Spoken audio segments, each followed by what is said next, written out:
जरा ठहरिए, बस एक पल के लिए रुक जाइए। एक गहरी सांस अंदर लीजिए और धीरे से बाहर छोड़िए, क्योंकि आने वाले कुछ मिनट आपकी जिंदगी की दिशा बदल सकते हैं। आप अभी एक ऐसे दरवाजे पर खड़े हैं जहां मन की शोर धीरे धीरे शांत होने लगती है, जहां न बीते कल का बोझ है, न आने वाले कल की चिंता। सिर्फ एक पल, अब का पल, एक ऐसा पल जो छोटा जरूर है, लेकिन अगर आप इसे सच में महसूस करें तो इसमें छिपी है अपार शांति, अपार जागरूकता और एक ऐसी शक्ति जो आपके भीतर गहराई से सोई हुई है। यही शक्ति आपकी सोच बदल सकती है, आपकी आदतें बदल सकती है और शायद आपकी पूरी जिंदगी भी। तो तैयार हो जाइए अपने भीतर की उस खामोश रोशनी से मिलने के लिए। Welcome to the power of now. Chapter 1।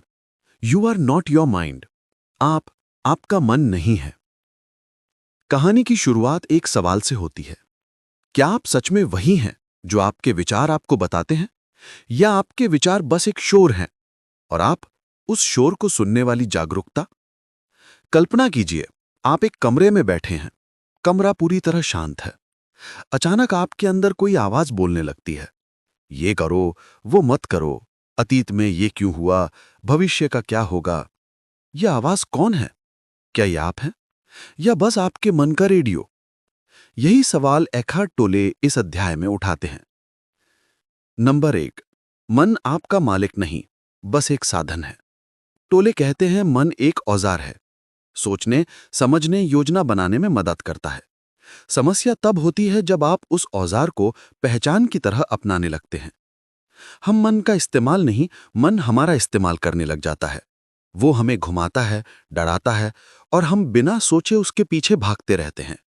मन एक नॉइजी रूममेट की तरह है जो बिना रुके बात करता है, तर्क देता है, डर फैलाता है, भविष्य की चिंता करता है और अतीत पर पछतावा। But you are not that noise. Number 2। मन का लगातार बोलना ही दुख की जड़ है। टोले बताते हैं कि ज्यादातर दुख माइंड मेड है, मतलब दुख असली घटनाओं से कम और मन की कहानियों से ज्यादा पैदा होता है। कोई घटना होती है, एक झगड़ा, एक गलती, किसी की बात, लेकिन असली दर्द वो तब पैदा होता है जब मन उस घटना को 100 बार रिप्ले करता है। अतीत की बार बार प्लेबैक, भविष्य की अंतहीन चिंताएं, तुलनाएं, इच्छाएं, डर, ये सब दर्द के बीज हैं। टोले कहते हैं mind is a wonderful servant but a terrible master. Number 3। अपने विचारों को देखना, पहला अवेकनिंग मोमेंट। इस अध्याय का सबसे महत्वपूर्ण मैसेज, आप विचार नहीं है, आप वो हैं जो विचारों को देख सकता है। एक पल रुकिए और ये प्रयोग कीजिए। अपने मन में अगला विचार आने दीजिए और उसे देखिए, जैसे आसमान में बादल गुजरते हैं। अगर आप विचारों को देख सकते हैं तो इसका मतलब आप विचारों से अलग हैं। यही सेपरेशन, यही अंतर आपकी इनर फ्रीडम की शुरुआत है। नंबर 4। ईगो, मन की बनाई नकली पहचान। टोले कहते हैं हम अपने मन को मैं समझ लेते हैं, इसी से ईगो पैदा होती है। ईगो कहती है मेरी चीजें, मेरी उपलब्धियां, मेरे डर, मेरी पहचान। लेकिन अवेयरनेस पूछती है, इन सब के पीछे मैं कौन हूं? ईगो हमेशा फियर बेस्ड है क्योंकि वो बाहरी चीजों पर टिकी है। अवेयरनेस फियरलेस है क्योंकि वो भीतर से आती है। नंबर 5। मन का सबसे बड़ा भ्रम, पास्ट और फ्यूचर।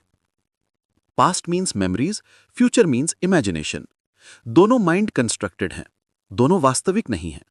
लेकिन मन आपको अभी से दूर रखता है, कभी रिग्रेट में, कभी वरी में। आप सोचते हैं मैं वही हूं जो मेरे पास्ट में हुआ, लेकिन सच, आप वो चेतना है जो इस पल सब देख रही है। नंबर 6। मन को रोकना नहीं, पहचानना सीखिए। माइंड को साइलेंस करना मुश्किल है। टोले कहते हैं उसे रोकने की कोशिश मत करो, बस उसे पहचानो, ऑब्जर्व करो। जैसे ही आप कहते हैं अरे ये तो मेरा मन बोल रहा है, मैं नहीं, उसी क्षण मन की पकड़ ढीली हो जाती है। यही अवेयरनेस शांति का द्वार है। नंबर 7। पेन बॉडी, भावनाओं का जमा हुआ बादल। चैप्टर 1 का एक महत्वपूर्ण भाग।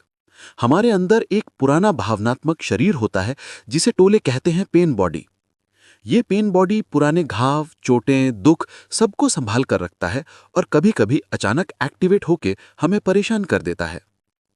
Chapter 2, consciousness, the way out of pain. दर्द से मुक्ति का एक ही रास्ता, जागरूकता। दर्द हर इंसान के जीवन में है, लेकिन क्या आपने कभी सोचा है, दर्द खुद इतना ताकतवर नहीं होता, उसे ताकत हम अपने अनजाने मन से देते हैं। और जब चेतना जागती है, दर्द की पकड़ ढीली पड़ने लगती है। पेन हमेशा प्रेजेंट मोमेंट रेजिस्टेंस से पैदा होता है। एखार्ट टोले कहते हैं, दर्द का असली कारण कोई घटना नहीं, बल्कि उस घटना के प्रति आपका विरोध है। किसी ने कुछ कहा, घटना खत्म, लेकिन आपका मन कहता है उसे ऐसा नहीं बोलना चाहिए था। यही रेजिस्टेंस दर्द को जन्म देता है। प्रेजेंट मोमेंट को हम जितना रेजिस्ट करते हैं, दर्द उतना बढ़ता है। नंबर 2, पेन बॉडी, अंदर का जमा हुआ भावनात्मक बोझ। चैप्टर 2 का मुख्य आधार है पेन बॉडी। यह भावनाओं का एक पुराना क्लाउड है जो आपके लाइफ इवेंट से एनर्जी खींचता है। पेन बॉडी ऐसे ही नहीं जागता, उसे ट्रिगर चाहिए। कोई चोट, तनाव, अपमान, अकेलापन, डर, कुछ भी। जब पेन बॉडी जागता है, आप बिना वजह इरिटेट होते हैं, गुस्सा आता है या इमोशनल हो जाते हैं। आपको लगता है ये मैं हूं, लेकिन टोले कहते हैं नहीं, ये आप नहीं, यह आपका पेन बॉडी है। नंबर 3, सबसे बड़ी मुक्ति, पेन बॉडी को देखना। टोले कहते हैं कोई भी दर्द आपको तब तक कंट्रोल करता है जब तक आप उसे बेहोशी में जीते हैं।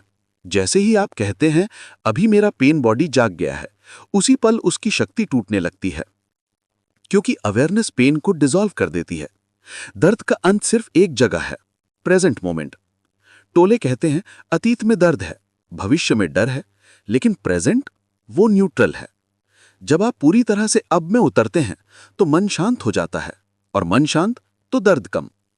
प्रेजेंट मोमेंट पेन बॉडी को भूखा रखता है, क्योंकि पेन बॉडी पास्ट और फ्यूचर से जीवित रहता है। नंबर 5, पेन को बदलने की कोशिश न करें, उसे देखें। यह अध्याय सीख देता है दर्द को दबाए नहीं, उससे लड़े नहीं, उसे बदलने की कोशिश न करें। सिर्फ ऑब्जर्व करें, जैसे आप किसी फिल्म को देखते हैं। दर्द फिल्म का हिस्सा है, आप दर्शक। जब आप दर्शक बन जाते हैं तो दर्द अपने आप डिसॉल्व होने लगता है। Number 6, awareness is equal to healing. जागरूकता कोई कॉन्सेप्ट नहीं, ये एक डायरेक्ट एक्सपीरियंस है। जब आप अपने अंदर की ब्रीदिंग फील करते हैं, जब आप अपने शरीर की एनर्जी को महसूस करते हैं, जब आप किसी विचार को आते जाते देखते हैं, उसी पल अवेयरनेस सक्रिय हो जाती है, और अवेयरनेस आपको दर्द से बाहर ले जाती है। Chapter 3, moving deeply into the now, अब में गहराई से उतरना। जिंदगी की सबसे बड़ी ताकत छिपी है नाउ मीन्स अभी में। लेकिन इंसान पूरे जीवन इसी पल के आसपास घूमता रहता है, फिर भी उसे जी नहीं पाता। चैप्टर 3 हमें उस नाव या अब में उतरने का तरीका सिखाता है, इतना गहराई से कि आपकी चेतना बदल जाए। 1, नाव कोई कॉन्सेप्ट या आइडिया नहीं, ये अनुभव है। लोग प्रेजेंट मोमेंट को अक्सर एक थ्योरी की तरह समझते हैं, लेकिन टोले कहते हैं प्रेजेंट कोई सोच नहीं, एक सीधा अनुभव है। जब आप चाय पी रहे हो तो बस चाय पीना, मन का कमेंट्री बंद, किसी और चीज की चिंता नहीं। वही है नाव का अनुभव। प्रेजेंट मोमेंट में होते ही विचार धीमे होने लगते हैं और एनर्जी शांत होती जाती है। 2, माइंड का डर। प्रेजेंट में जीना, मन को अब से खतरा होता है। क्यों? क्योंकि अब में मन की जरूरत नहीं होती। मन पास्ट की कहानियों में ताकत ढूंढता है और फ्यूचर की चिंता में अपनी आइडेंटिटी। इसीलिए माइंड आपको लगातार डिस्ट्रैक्ट करता है। थोड़ी देर बात करेंगे, सोचो आगे क्या होगा, अभी नहीं, सिचुएशन बदल जाए तब। माइंड कभी नहीं चाहता कि आप नाव को देखो, क्योंकि नाव में वो पावरलेस हो जाता है। 3, प्रेजेंस की छोटी छोटी खिड़कियां। प्रेजेंट में जाना कोई बड़ा मेडिटेशन सेशन नहीं, छोटे छोटे पल ही उसके दरवाजे हैं। खाने की खुशबू महसूस करना, सांसों को आते जाते महसूस करना, ये सब छोटी खिड़कियां हैं नाव में उतरने की। प्रेजेंस प्रैक्टिस इतनी सिंपल है, फिर भी इतनी पावरफुल। 4, इनर स्टिलनेस, भीतर की खामोशी से मित्रता। चैप्टर 3 कहता है नाव में उतरने के लिए आपको अपने भीतर की खामोशी से दोस्ती करनी होगी। अगर आपकी जिंदगी शोर से भरी है, तो शांति आपको डराएगी। लेकिन धीरे धीरे जब आप साइलेंस को महसूस करना सीखते हैं, वहीं से शुरू होती है ट्रांसफॉर्मेशन। साइलेंस को एक खलीपन नहीं, ये प्योर प्रेजेंस है। 5. टाइम इल्यूजन, पास्ट और फ्यूचर का जाल। खुद को जानने के लिए आपको टाइम से बाहर आना पड़ता है। टाइम 3 चीजें करता है। आपको अतीत में फंसाता है, भविष्य में डराता है और वर्तमान को गायब कर देता है। मन कहता है कल ऐसा किया था, आगे ऐसा करूंगा, लेकिन नाव, उसके पास कभी नाव नहीं होता। लेकिन कॉन्शियसनेस हमेशा नाव में रहती है। 6. नाव में उतरने का एक सिंपल मेथड, ब्रीथिंग अवेयरनेस। टोले बताते हैं कि अगर आपको प्रेजेंट में तुरंत प्रवेश चाहिए तो अपनी सांसों को महसूस करो। एक लंबी सांस लीजिए और बस इसे महसूस कीजिए। ना चेंज करना है, ना कंट्रोल, सिर्फ देखना है। आप पाएंगे विचार धीमे हो गए, भावनाएं शांत और शरीर हल्का। 7. माइंडफुल एक्शन, काम करते हुए जागरूकता। नाव में जीना मतलब कुछ ना करना नहीं, बल्कि हर काम को पूरी मौजूदगी के साथ करना। अगर आप मोबाइल चलाते हैं तो बस वही कीजिए। कपड़े धोते समय उसका एहसास महसूस कीजिए। कोई काम मैकेनिकल मत कीजिए। प्रेजेंस लाएं, आपकी एनर्जी बदलने लगेगी। एक्शन वही, लेकिन क्वालिटी डिवाइन हो जाती है। 8. नाव आपको शक्तिशाली बनाता है। प्रेजेंट मोमेंट में उतरते ही आप फ्यूचर के डर से मुक्त, पास्ट के बोझ से आजाद और माइंड के शोर से दूर हो जाते हैं। Power is in you, but only in this moment. Chapter 4, mind strategies for avoiding the now. अब से बचने की मन की चालें। मन बड़ा चतुर है, वो सबसे ज्यादा डरता है प्रेजेंट मोमेंट से, क्योंकि अब में उतरते ही उसकी सत्ता खत्म हो जाती है और इसलिए मन अनगिनत चालें चलता है ताकि आप कभी भी इस पल को महसूस न कर पाएं। 1. मन की पहली चाल, पास्ट को बार बार दोहराना। मन लगातार अतीत को रीप्ले करता है, हर छोटी घटना को, हर गलती को, हर दर्द को। मन कहता है देखो तुम्हारे साथ ये हुआ था, और आप उसी में फंस जाते हैं। लेकिन पास्ट सिर्फ मेमोरी है, रियल नहीं। 2. भविष्य में छलांग लगाना, इच्छा और डर का खेल। मन का दूसरा हथकंडा, भविष्य में भाग जाना। कल क्या होगा, आगे क्या प्लान है, अगर ऐसा हो गया तो। मन भविष्य के नाम पर आपको एक अनंत दौड़ में धकेल देता है। फ्यूचर कभी नहीं आता, जब आता है तब वो प्रेजेंट बन चुका होता है। 3. प्रॉब्लम मेकिंग मशीन, मन हर चीज को समस्या बना देता है। माइंड को सर्वाइवल चाहिए और सर्वाइवल के लिए उसे प्रॉब्लम्स चाहिए। अगर आपकी जिंदगी में कोई बड़ी समस्या न हो तो मन खुद छोटी छोटी बातों से नई समस्या बना देगा। एग्जाम्पल, आज क्यों कोई कॉल नहीं आया, मेरी जिंदगी में एक्साइटमेंट ही नहीं है, लोग मुझे बैकफुट पर रख रहे हैं। मन को ड्रामा चाहिए ताकि वो जिंदा महसूस करे। 4. माइंड की चाल, कंप्लेनिंग, शिकायत करना। मन अक्सर शिकायतें बनाता है, ये गलत है, वो ठीक नहीं, लोग ऐसे क्यों हैं। शिकायत मन का तरीका है प्रेजेंट से असंतुष्ट रहने का। असंतुष्टि इक्वल्स माइंड की सर्वाइवल फूड। माइंड की आखिरी चाल, डिले। मन कहता है प्रेजेंट में रहना हाँ अच्छा है, मैं कल से शुरू करूंगा, लेकिन प्रेजेंट कभी कल नहीं आता, हर बार वो अभी रहता है। डिले मन का सबसे खतरनाक ट्रैप है, जो आपको जीवन भर नाव की दहलीज से बाहर रखता है। Chapter 5, the state of presence. जरा एक पल के लिए आंखें बंद कीजिए, सोचिए कि आपके अंदर एक शांत आसमान है, जहां कोई तूफान नहीं, कोई आंधी नहीं, सिर्फ शांति।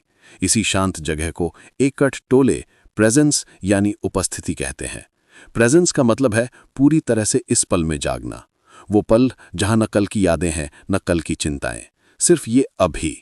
ये वो अवस्था है जहां मन धीरे धीरे पिघलने लगता है और आप अपने भीतर की ऊर्जा को महसूस करने लगते हैं। प्रेजेंस कोई कॉन्सेप्ट नहीं, ये कोई इमेजिनेशन नहीं, ये तो एक जीवित अनुभव है जिसे आप यहीं अभी महसूस कर सकते हैं। क्यों प्रेजेंस जरूरी है?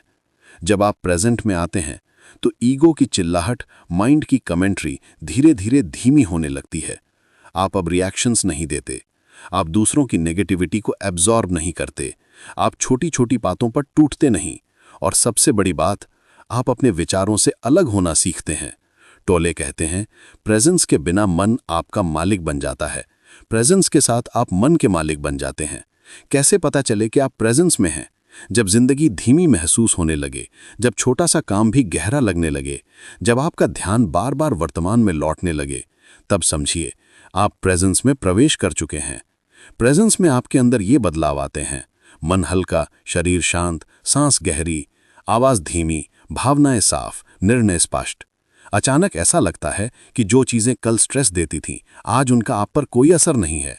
प्रेजेंस कोई करने की चीज नहीं, ये होने की अवस्था है। प्रेजेंस एक एक्शन नहीं, ये डूइंग नहीं, बल्कि बीइंग है। जैसे आप मोबाइल चला रहे हैं, अगर आप पूरी अवेयरनेस से मोबाइल चला रहे हैं तो आप प्रेजेंस में हैं।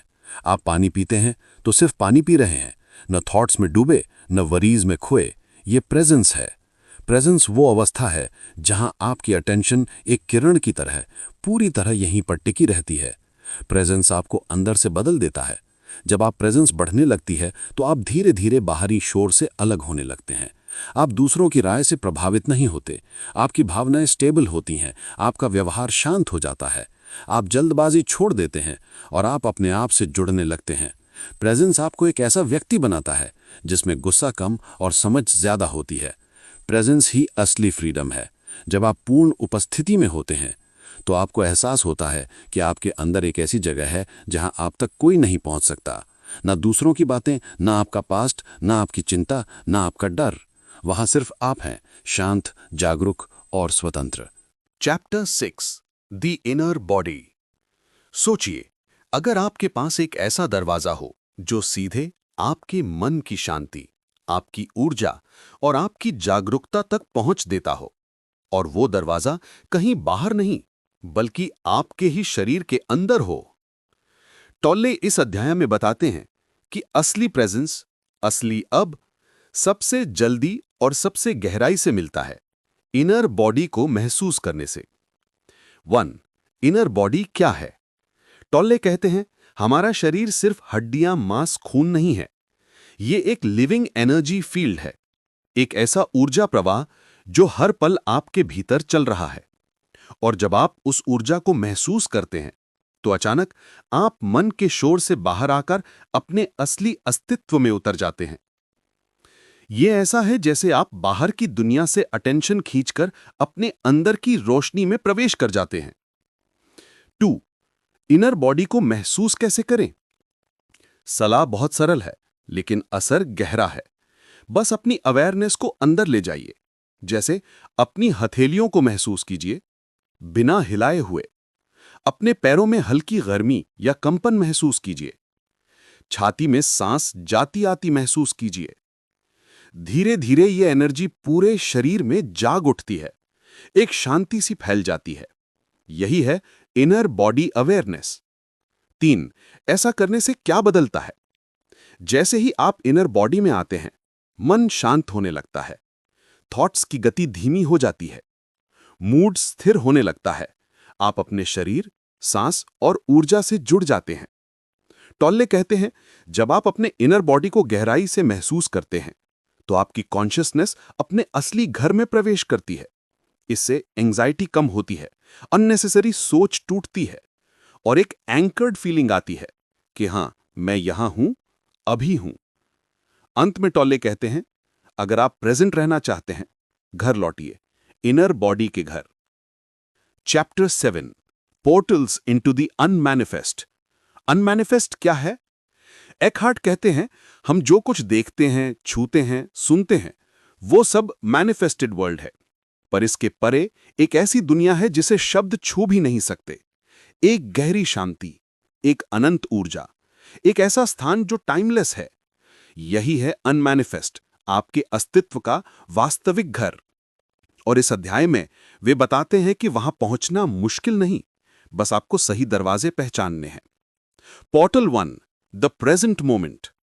सबसे बड़ा, सबसे आसान दरवाजा अब। जब आप इस पल में पूरी तरह से उपस्थित होते हैं तो विचार धीमे होने लगते हैं, मन की आवाजें कम हो जाती हैं और आप धीरे धीरे उसी शांति की तरफ जाते हैं जो अनमैनिफेस्ट में है। एक गहरी सांस लें और छोड़ें। यही सांस एक दरवाजा है। Portal 2 the inner body. अपने शरीर के भीतर की सटल ऊर्जा को महसूस करना, जैसे हाथों में हल्की गर्माहट, पैरों में वाइब्रेशन, सीने में हल्की धड़कन। ये अवेयरनेस आपको उसी इनर डिमेंशन में ले जाती है जहां विचार पैदा नहीं होते, जहां सिर्फ बीइंग है। Portal 3, deep silence. कभी कभी आप अचानक पाते हो कि आसपास सब शांत है, कोई आवाज नहीं, कोई हलचल नहीं। वो चंद सेकंड की शांति एक खिड़की है। अगर आप उसे नोटिस करते हैं, उसमें रहना सीखते हैं, तो वो धीरे धीरे आपको अनमैनिफेस्ट की ओर खींचती है। पोर्टल 4, स्पेस, आउटर और इनर दोनों। जिस कमरे में आप बैठे हैं, उस कमरे की असली परिभाषा दीवारें नहीं, बल्कि वो खाली जगह है जो दीवारें बना रही हैं। उसी तरह आपके जीवन में समस्याएं, भावनाएं, विचार, ये दीवारें जैसे हैं, लेकिन इन सब के बीच एक इनर स्पेस है। वो स्पेशियसनेस, वही शून्यता, अनमैनिफेस्ट का एक प्रवेश द्वार है। Portal 5, surrender. कभी कभी प्रतिरोध छोड़ देना सबसे बड़ा दरवाजा बन जाता है। जब आप कहते हैं, ठीक है, मैं इस पल को स्वीकार करता हूं, तो अचानक एक भार उतर जाता है, मन हल्का हो जाता है और कॉन्शियसनेस ऊपर उठती है। ये एक्सेप्टेंस आपको सीधे उस शांत विशाल क्षेत्र में ले जाता है जहां अनमैनिफेस्ट की ऊर्जा है। Chapter 9, your inner purpose. सोचिए, अगर आपके जीवन का एक ऐसा मकसद हो जो समय से नहीं जुड़ा, जो भविष्य पर डिपेंड नहीं करता, जो हर पल अभी इसी सांस में जगा हुआ है, एक ऐसा उद्देश्य जिसे पाने के लिए आपको कहीं जाना नहीं, कुछ बनना नहीं, कुछ हासिल करना नहीं पड़ता। यही है आपका इनर पर्पस, आपका अभी में जीना, प्रेजेंस में जीना। Outer purpose versus inner purpose. हर इंसान दो तरह के पर्पस के साथ चलता है। एक आउटर पर्पस, वो जो दुनिया को दिखता है, नौकरी, पैसा, गोल्स, रिलेशनशिप्स, ड्रीम्स, एम्बिशंस, ये सब अच्छे हैं, पर ये समय से बंधे हैं। गोल्स हासिल होंगे तो खुशी, नहीं होंगे तो stress, doubt, frustration. Outer purpose हमेशा फ्यूचर में रहता है। पर एक हार्ट कहते हैं, अगर आपका पर्पस सिर्फ यही हो, तो आप कभी भी डीपली फुलफिल्ड नहीं हो सकते, क्योंकि भविष्य हमेशा आएगा, और जब आएगा तो फिर एक और भविष्य बन जाएगा। इस दौड़ का कोई अंत नहीं। इनर पर्पस, असली मकसद। आपका इनर पर्पस सिर्फ एक है, इस क्षण में पूरी अवेयरनेस के साथ प्रेजेंट होना। बस इतना। आप सोचेंगे, क्या बस इतना? इतना आसान? हां, सुनने में आसान, पर जीने में सबसे कठिन, क्योंकि माइंड बार बार आपको खींच ले जाता है, अतीत की यादों में, भविष्य की चिंताओं में, नेगेटिविटी के भंवर में। इनर पर्पस वो शक्ति है जो आपको प्रेजेंट पिलाती है। यही पर्पस आपके आउटर पर्पस को भी बदल देता है, उसे हल्का, साफ और एफर्टलेस बना देता है। इनर पर्पस इतना पावरफुल क्यों है? क्योंकि जब आप प्रेजेंट होते हैं तो आप क्रिएटिव हो जाते हैं, आप सेंसिटिव हो जाते हैं, आपका माइंड क्लियर हो जाता है, आपके एक्शंस इंटेलिजेंट हो जाते हैं, और सबसे बड़ी बात, आप रेजिस्टेंस छोड़ देते हैं। कोई भी चीज आपको तोड़ नहीं सकती जब आपका ध्यान अभी पर हो। डूइंग से पहले बीइंग। हमारे समाज ने हमें सिखाया है, कुछ बनो, कुछ करो, कुछ हासिल करो। पर एकार्ट कहते हैं, डूइंग इंपॉर्टेंट है, लेकिन उससे पहले बीइंग आता है। Being, presence, conscious action, doing. जब आपका इनर पर्पस जागा होता है, तो आपका हर काम क्लैरिटी, शांति और इंटेलिजेंस से होता है। वो काम हल्का लगता है, उसमें स्ट्रगल नहीं होती। Life unfolds in the now. हर कोई पूछता है, मेरी लाइफ का असली उद्देश्य क्या है? एकार्ट का जवाब, आपकी लाइफ का उद्देश्य इसी पल अनफोल्ड हो रहा है। उसे महसूस करने के लिए आपको भविष्य में नहीं, बल्कि अभी में उतरना है। लाइफ तुमसे कहती रहती है, ये करो, ये मत करो, ये सीखो, ये छोड़ दो। पर ये आवाज माइंड के शोर में दब जाती है। प्रेजेंस उस इनर वॉइस को फिर से सुनने की ताकत देती है। Chapter 10, the meaning of surrender. कभी कभी हम लड़ते लड़ते थक जाते हैं, जिंदगी से नहीं, अपने ही मन से। उसी दिन सरेंडर हमें बुलाता है। चलिए शुरू करते हैं। कल्पना कीजिए, आप नदी के तेज बहाव के सामने खड़े हैं। पानी धक्का देता है और आप पूरा जोर लगाकर उसे रोकने की कोशिश करते हैं, लेकिन जितना ज्यादा आप लड़ते हैं, उतना ही वो आपको गिराता है। और एक पल आता है जब आप अपने हाथ छोड़ देते हैं और नदी आपको बहा नहीं ले जाती, बल्कि सहलाते हुए आगे बढ़ा देती है। यही है सच्चा सरेंडर। What is surrender? झुकना नहीं, स्वीकार करना। सरेंडर का मतलब हारना नहीं है, ये कायरता नहीं है, ये भागना नहीं है, ये किसी से कमजोर नहीं है। सरेंडर का मतलब है जो इस पल में है उसे पूरी गहराई से स्वीकार कर लेना। आपने क्या देखा? जब आप किसी चीज का विरोध करते हैं, मन कड़ा हो जाता है, तनाव बढ़ता है, फ्रस्ट्रेशन बढ़ती है, लाइफ हैवी लगने लगती है। लेकिन जब आप एक ही पल में कहते हैं कि ठीक है, जो हो रहा है मैं उसे अलाउ करता हूं, तो अंदर से एक हल्की सी रोशनी जलती है। दबाव टूटने लगता है, मन की पकड़ ढीली होने लगती है और ऊर्जा वापस बहने लगती है। Why surrender? कंट्रोल छोड़ो, पावर पाओ। दुनिया आपको एक झूठ सिखाती है कि हर चीज पर नियंत्रण रखो, हर परिणाम अपने हिसाब से बनाओ, हर व्यक्ति को अपनी इच्छा के हिसाब से सेट करो। लेकिन ताल्ले कहते हैं, the more you try to control life, the more life controls you. जब आप कंट्रोल छोड़ते हैं, आप पावरलेस नहीं होते, बल्कि पहली बार पावरफुल बनते हैं। क्यों? क्योंकि अब आपकी एनर्जी संघर्ष में नहीं, अवेयरनेस में खर्च होती है। सरेंडर टू द नाउ, इस पल को गले लगाओ। सरेंडर का सीधा अर्थ है इस पल के खिलाफ लड़ाई बंद। सरेंडर इज नॉट पैसिव, ये कमजोरी नहीं है। बहुत लोग सोचते हैं सरेंडर करूंगा तो मेरी लाइफ रुक जाएगी, पर टोले कहते हैं सरेंडर एक्शन रोकता नहीं, माइंड की कॉन्फ्लिक्ट रोकता है। सरेंडर एंड ईगो, मैं की पकड़ ढीली होती है। ईगो हमेशा लड़ाई चाहता है। मेरा अपमान हुआ, मैं दिखाऊंगा, मैं सही हूं, दुनिया गलत है, ये रिजल्ट मेरे मुताबिक क्यों नहीं। लेकिन सरेंडर ईगो को डिसॉल्व करता है। जब आप कहते हैं ठीक है, ऐसा हो गया, मैं प्रेजेंट हूं, तो मन की सारी फ्रिक्शन मिट जाती है और तभी आप ईगो से परे जाकर रियल अवेयरनेस में जीना शुरू करते हैं।